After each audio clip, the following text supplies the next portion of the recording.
ओम शांति। 10 फरवरी 2024 के ईश्वरीय महावाक्य। पहले सुनते हैं आज की मुरली से होमवर्क। बाबा ने कहा, बच्चों को हर बात का निश्चय हो तो खुशी में रहें और चलन भी सुधरे। तुम बच्चे अभी सदाकाल के सुख की दुनिया में जा रही हो, तो तुम बच्चों को अंदर बहुत खुशी रहनी चाहिए। अपने को देखना है, मेरे में कोई आसुरी गुण तो नहीं है। संपूर्ण नहीं बनेंगे तो सजाएं खानी पड़ेंगी। बाप को याद करो, अब वापिस घर जाना है। दैवी गुण जो हमारे में थे वह अब धारण करने हैं। अपने को आत्मा समझो तो क्रिमिनल ख्यालात उड़ जाएंगे। अपने दिल से पूछना है कि हम किसको दुख तो नहीं देते हैं। अब पुरुषार्थ कर ऊंच पद पाया तो कल्प कल्पांतर पाते ही रहेंगे। और अब सुनते हैं ईश्वरीय महावाक्य विस्तार से। मुरली का सार। मीठे बच्चे, आत्म अभिमानी बनने का अभ्यास करो तो दैवी गुण आते जाएंगे। क्रिमिनल ख्यालात समाप्त हो जाएंगे। अपार खुशी रहेगी। प्रश्न, अपने चलन को सुधारने व अपार खुशी में रहने के लिए कौन सी बात सदा स्मृति में रखनी है? उत्तर, सदा स्मृति रहे कि हम दैवी स्वराज्य स्थापन कर रहे हैं। हम मृत्यु लोक को छोड़ अमरलोक में जा रहे हैं। इससे बहुत खुशी रहेगी। चलन भी सुधरती जाएगी, क्योंकि अमरलोक नई दुनिया में जाने के लिए दैवी गुण जरूर चाहिए। स्वराज्य के लिए बहुतों का कल्याण भी करना पड़े, सबको रास्ता बताना पड़े। ओम शांति। बच्चों को अपने को यहाँ का नहीं समझना चाहिए। तुमको मालूम हुआ है हमारा जो राज्य था, जिसको राम राज्य व सूर्यवंशी राज्य कहते हैं, उसमें कितनी सुख शांति थी। अब हम फिर से देवता बन रहे हैं। आगे भी बने थे। हम ही सर्वगुण संपन्न दैवी गुण वाले थे। हम अपने राज्य में थे, अभी रावण राज्य में हैं। हम अपने राज्य में बहुत सुखी थे, तो अंदर में बहुत खुशी और निश्चय होना चाहिए, क्योंकि तुम फिर से अपनी राजधानी में जा रहे हो। रावण ने तुम्हारा राज्य छीन लिया है। तुम जानते हो हमारा अपना सूर्यवंशी राज्य था। हम राम राज्य के थे। हम ही दैवी गुण वाले थे। हम ही बहुत सुखी थे। फिर रावण ने हमारा राज्य भाग्य छीन लिया। अब बाप आकर अपना और पराये का राज समझाते हैं। आधा कल्प हम राम राज्य में थे, फिर आधा कल्प हम रावण राज्य में रहे। बच्चों को हर बात का निश्चय हो तो खुशी में रहें और चलन भी सुधरे। अब पराये राज्य में हम बहुत दुखी हैं। हिंदू भारतवासी समझते हैं हम पराये राज्य में दुखी थे, अब सुखी हैं अपने राज्य में। परंतु यह है अल्पकाल काग विष्टा समान सुख। तुम बच्चे अभी सदा काल के सुख की दुनिया में जा रहे हो, तो तुम बच्चों को अंदर बहुत खुशी रहनी चाहिए। ज्ञान में नहीं है तो जैसे ठिक्कर पत्थर बुद्धि है। तुम बच्चे जानते हो हम अवश्य अपना राज्य लेंगे, इसमें तकलीफ की कोई बात नहीं। राज्य लिया था, फिर आधा कल्प राज्य किया, फिर रावण ने हमारी कला काया ही चट कर दी। कोई अच्छे बच्चे की जब चलन बिगड़ जाती है तो कहा जाता है तुम्हारी कला काया चट हो गई है क्या? यह है बेहद की बातें। समझना चाहिए माया ने हमारी कला काया चट कर दी। हम गिरते ही आए। अब बेहद का बाप दैवी गुण सिखलाती हैं, तो खुशी का पारा चढ़ना चाहिए। टीचर नॉलेज देती हैं तो स्टूडेंट को खुशी होती है। यह है बेहद की नॉलेज। अपने को देखना है, मेरे में कोई आसुरी गुण तो नहीं है। संपूर्ण नहीं बनेंगे तो सजाएं खानी पड़ेंगी, परंतु हम सजाएं खाएं ही क्यों? इसलिए बाप जिससे यह राज्य मिलता है उसको याद करना है। दैवी गुण जो हमारे में थे वह अब धारण करनी है। वहाँ यथा राजा रानी तथा प्रजा सब में दैवी गुण थे। दैवी गुणों को तो समझते हो ना। अगर कोई समझते नहीं तो लाएंगे कैसी। गाते भी हैं सर्वगुण संपन्न, तो पुरुषार्थ कर ऐसा बनना है। बनने में मेहनत लगती है, क्रिमिनल आई हो जाती है। बाप कहते हैं अपने को आत्मा समझो, तो क्रिमिनल ख्यालात उड़ जाएंगी। युक्तियाँ तो बाप बहुत समझाती हैं। जिसमें दैवी गुण हैं उनको कहा जाता है, जिनमें नहीं है उनको मनुष्य कहा जाता है। हैं तो दोनों ही मनुष्य, परंतु देवताओं को पूजते क्यों हैं? क्योंकि उनमें दैवी गुण हैं और उनके मनुष्यों के कर्तव्य बंदर जैसे हैं। कितना आपस में लड़ाई झगड़ा आदि करते हैं। सत्युग में ऐसी बातें होती नहीं, यहाँ तो होती हैं। जरूर अपनी भूल होती है तो सहन करना पड़ता है। आत्म अभिमानी नहीं है तो सहन करना पड़ता है। तुम जितना आत्म अभिमानी बनते जाएंगे उतने दैवी गुण भी धारण होंगे। अपनी जांच करनी है कि हमारे में दैवी गुण हैं। बाप सुख दाता है तो बच्चों का काम है सबको सुख देना। अपने दिल से पूछना है कि हम किसको दुख तो नहीं देते हैं, परंतु कोई कोई की आदत होती है जो दुख देने बिगर रह नहीं सकती। बिल्कुल सुधरते नहीं, जैसे जेल बर्ड्स होते हैं। वह जेल में ही अपने को सुखी समझते हैं। बाप कहते हैं वहाँ तो जेल आदि होता ही नहीं, पाप होता ही नहीं जो जेल में जाना पड़े। यहाँ जेल में सजाएं भोगनी पड़ती हैं। अभी तुम समझते हो हम जब अपने राज्य में थे तो बहुत साहूकार थे। जो ब्राह्मण कुल वाले होंगे वह ऐसे ही समझेंगे कि हम अपना राज्य स्थापन कर रहे हैं। वह एक ही हमारा राज्य था जिसको देवताओं का राज्य कहा जाता है। आत्मा को जब ज्ञान मिलता है तो खुशी होती है। जीवात्मा जरूर कहना पड़े। हम जीवात्मा जब देवी देवता धर्म की थी तो सारे विश्व पर हमारा राज्य था। यह नॉलेज है तुम्हारे लिए। भारतवासी थोड़े ही समझते हैं कि हमारा राज्य था। हम भी सतो प्रधान थे। तुम ही यह सारी नॉलेज समझते हो। तो हम ही देवता थे और हमको ही अब बनना है। बल विघ्न भी पड़ते हैं, परंतु तुम्हारी दिन प्रतिदिन उन्नति होती जाएगी। तुम्हारा नाम बाला होता जाएगा। सब समझेंगे यह अच्छी संस्था है, अच्छा काम कर रहे हैं। रास्ता भी बहुत सहज बताते हैं। कहते हैं तुम ही सतो प्रधान थे, देवता थे, अपने राजधानी में थे। अब तमो प्रधान बने हो तो और कोई अपने को रावण राज्य में समझते नहीं है। तुम जानते हो हम कितने स्वच्छ थे, अब तुच्छ बने हैं। पुनर्जन्म लेते लेते पारस बुद्धि से पत्थर बुद्धि बन पड़ी है। अब हम अपना राज्य स्थापन कर रहे हैं तो तुमको उछलना चाहिए, पुरुषार्थ में लग जाना चाहिए। जो कल्प पहले लगे होंगे वे अब भी लगेंगे जरूर। नंबरवार पुरुषार्थ अनुसार हम अपना दैवी राज्य स्थापन कर रहे हैं। यह भी तुम घड़ी घड़ी भूल जाते हो। नहीं तो अंदर बहुत खुशी रहनी चाहिए। एक दो को यही याद दिलाओ कि मन मना भव। बाप को याद करो जिससे ही अब राजाई लेते हैं। यह कोई नई बात नहीं है। कल्प कल्प हमको बाप श्रीमत देते हैं जिससे हम दैवी गुण धारण करते हैं।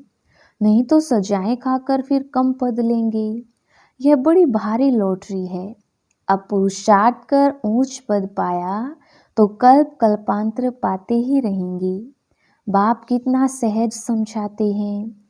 प्रदर्शनी में भी यही समझाते रहो कि तुम भारतवासी ही देवताओं की राजधानी के थे। फिर पुनर्जन्म लेते लेते सीढ़ी नीचे उतरते उतरते ऐसे बने हो। कितना सहज समझाते हैं। सुप्रीम बाप, सुप्रीम टीचर, सुप्रीम गुरु है ना। तुम कितने ढेर स्टूडेंट हो, दौड़ी लगाते रहते हो। बाबा भी लिस्ट मंगाते रहते हैं। कितने निर्विकारी पवित्र बने हैं। बच्चों को समझाया गया है कि भ्रुकुटी के बीच में आत्मा चमकती है। बाप कहते हैं मैं भी यहाँ आकर बैठता हूँ, अपना पार्ट बजाता हूँ। मेरा पाठ ही है पतितों को पावन बनाना। ज्ञान सागर हूँ। बच्चे पैदा होते हैं, कोई तो बहुत अच्छे होते हैं, कोई खराब भी निकल पड़ते हैं, फिर आश्चर्यवत सुनंती कथनती भागंती हो जाती हैं। अरे माया, तुम कितनी प्रबल हो। फिर भी बाप कहते हैं भागंती होकर भी कहाँ जाएंगी। यही एक बाप तारने वाला है। एक बाप है सद्गति दाता। बाकी इस ज्ञान को कोई तो बिल्कुल जानते ही नहीं। जिसने कल्प पहले माना है वही मानेंगे। इसमें अपने चलन को बहुत सुधारना पड़ता है, सर्विस करनी पड़ती है, बहुतों का कल्याण करना है, बहुतों को जाकर रास्ता बताना है, बहुत बहुत मीठी जबान से समझाना है कि तुम भारतवासी ही विश्व के मालिक थे। अब फिर तुम इस प्रकार से अपना राज्य ले सकते हो। यह तो तुम समझते हो, बाप जो समझाती हैं ऐसा कोई समझा ना सके, फिर भी चलते चलते माया से हार खा लेते हैं। बाप खुद कहते हैं विकारों पर जीत पाने से ही तुम जगत जीत बनेंगे। यह देवताएं जगत जीत बने हैं, जरूर उन्होंने ऐसा कर्म किया है। बाप ने कर्मों की गति भी बताई है। रावण राज्य में कर्म विकर्म ही होते हैं, राम राज्य में कर्म अकर्म होते हैं। मूल बात है काम पर जीत पाकर जगत जीत बनने की। बाप को याद करो, अब वापिस घर जाना है। हमको 100% सर्टेन है कि हम अपना राज्य लेकर ही छोड़ेंगे, परंतु राज्य यहाँ नहीं करेंगे। यहाँ राज्य लेते हैं, राज्य करेंगे अमरलोक में। अब मृत्युलोक और अमरलोक के बीच में है, यह भी भूल जाते हैं। इसलिए बाप घड़ी घड़ी याद दिलाते हैं। अब यह पक्का निश्चय है कि हम अपनी राजधानी में जाएंगे। यह पुरानी राजधानी खत्म जरूर होनी है। अब नई दुनिया में जाने के लिए दैवी गुण जरूर धारण करने हैं, अपने से बातें करनी है, अपने को आत्मा समझना है, क्योंकि अभी ही हमको वापस जाना है। तो अपने को आत्मा भी अभी ही समझना है, फिर कभी वापस थोड़े ही जाना है जो यह ज्ञान मिलेगा। वहाँ 5 विकार ही नहीं होंगे जो हम योग लगाएं। योग तो इस समय लगाना होता है पावन बनने के लिए। वहाँ तो सब सुधरे हुए हैं, फिर धीरे धीरे कला कम होती जाती है। यह तो बहुत सहज है। क्रोध भी किसको दुख देता है ना। मुख्य है देह अभिमान। वहाँ तो देह अभिमान होता ही नहीं। आत्म अभिमानी होने से क्रिमिनल आई नहीं रहती, सिविल आई बन जाती है। रावण राज्य में क्रिमिनल आई बन जाती है। तुम जानते हो हम अपने राज्य में बहुत सुखी रहते हैं, कोई काम नहीं, कोई क्रोध नहीं। इस पर शुरू का गीत भी बना हुआ है। वहाँ यह विकार होते नहीं। हमारी अनेक बार यह हार और जीत हुई है। सतयुग से कलयुग तक जो कुछ हुआ वह फिर रिपीट होना है। बाप अथवा टीचर के पास जो नॉलेज है वह तुमको सुनाते रहते हैं। ये रूहानी टीचर भी वंडरफुल है। ऊंचे से ऊंचा भगवान, ऊंचे से ऊंचा टीचर भी है और हमको भी ऊंचे से ऊंचा देवता बनाते हैं। तुम खुद देख रहे हो बाप कैसे डिटिज्म स्थापन कर रहे हैं। तुम खुद ही देवता बन रहे हो। अभी तो सभी अपने को हिंदू कहते रहते हैं। उन्हों को भी समझाया जाता है कि वास्तव में आदि सनातन देवी देवता धर्म है और सबका धर्म चलता रहता है। यह एक ही देवी देवता धर्म है जो प्रायलोप हो गया है। यह तो बहुत पवित्र धर्म है। इन जैसा पवित्र धर्म कोई होता नहीं। अब पवित्र ना होने के कारण कोई भी अपने को देवता नहीं कहला सकते। तुम समझा सकते हो कि हम आदि सनातन देवी देवता धर्म के थे, तब तो देवताओं को पूजते हैं। क्राइस्ट को पूजने वाले क्रिश्चियन ठहरे, बुद्ध को पूजने वाले बुद्धि ठहरे, देवताओं को पूजने वाले देवता ठहरे, फिर अपने को हिंदू क्यों कहलाते हो। युक्ति से समझाना है, सिर्फ कहेंगे हिंदू धर्म धर्म नहीं है तो बिगड़ेंगे। बोलो हिंदू आदि सनातन धर्म के थे तो कुछ समझें कि आदि सनातन धर्म तो कोई हिंदू नहीं है। आदि सनातन अक्षर ठीक है। देवता पवित्र थे, यह अपवित्र है, इसलिए अपने को देवता नहीं कहला सकते हैं। कल्प कल्प ऐसा होता है। इनके राज्य में कितने साहूकार थे, अब तो कंगाल बन पड़े हैं। वह पद्मा पद्मपति थी। बाप युक्तियां बहुत अच्छी देते हैं। पूछा जाता है तुम सतयुग में रहने वाले हो या कलयुग में। कलयुग के हो तो जरूर नरकवासी हो। सतयुग में रहने वाले तो स्वर्गवासी देवता होंगे। ऐसा प्रश्न पूछेंगे तो समझेंगे कि प्रश्न पूछने वाला जरूर खुद ट्रांसफर कर देवता बना सकते होंगे, और तो कोई पूछ नहीं सकते। वह भक्ति मार्ग ही अलग है। भक्ति का फल क्या है? वह है ज्ञान। सतयुग त्रेता में भक्ति होती नहीं। ज्ञान से आधा कल्प दिन, भक्ति से आधा कल्प रात। मानने वाले होंगे तो मानेंगे, ना मानने वाले तो ज्ञान को भी नहीं मानेंगे, तो भक्ति को भी नहीं मानेंगे। सिर्फ पैसा कमाना ही जानते हैं। तुम बच्चे तो योग बल से अब राजाई स्थापन कर रहे हो श्रीमत पर, फिर आधा कल्प के बाद राज्य गवाते भी हो। यह चक्र चलता ही रहता है। अच्छा, मीठे मीठे सिकिलदे बच्चों प्रति माता पिता बाप दादा का याद प्यार और गुड मॉर्निंग। रूहानी बाप की रूहानी बच्चों को नमस्ते। हम रूहानी बच्चों की रूहानी बाप दादा को याद प्यार गुड मॉर्निंग और नमस्ते जी। धारणा के लिए मुख्य सार।